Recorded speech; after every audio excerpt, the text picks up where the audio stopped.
going to stick it out the longest a lot of times. Um, I wanted to talk a little bit about professional basketball really quick, and not just the NBA specifically, but pro basketball more broadly, right?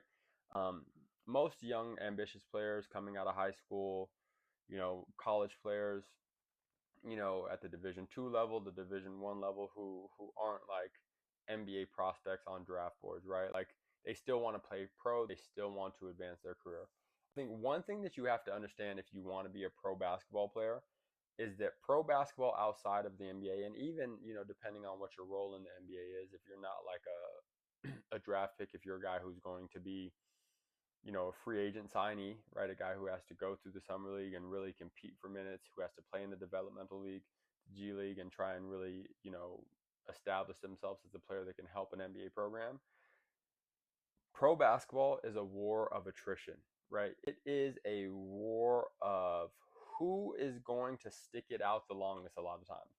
Because as I'm sure you've seen, if you're someone who has competed in this thing for a while, there is so much talent out there.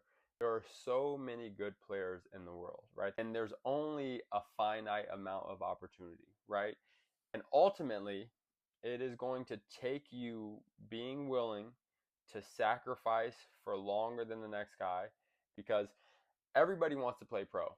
The number of players that go from year one to year two probably is cut in year and a half.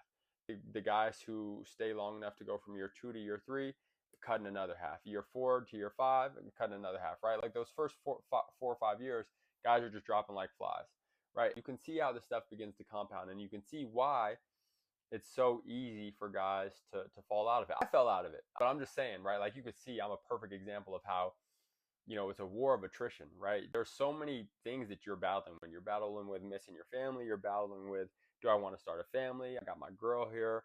I got my family that I miss. Oh, my parents are getting sick. Oh no, now I got to go back home. I got to take care of things at home, right? And people just start dropping out of it. And it's not a bad thing that people are dropping out of it, but it's just the reality that people start to drop out of it. Are you going to be one of the people who don't, right? So I bring all this up to say, just be prepared for that if you want to play pro basketball. I think if you have the itch to play pro basketball, if that has been one of your driving forces for you, in your pursuit of basketball and your love for the game, and as you've developed as a player and all that sort of stuff, I think you should absolutely explore it. I think you absolutely should explore it and see what it is and see if that is what you want to continue to do. But you should definitely explore it because you've put in quite possibly 15 years of your life leading up to this point to have this opportunity. Why would you not?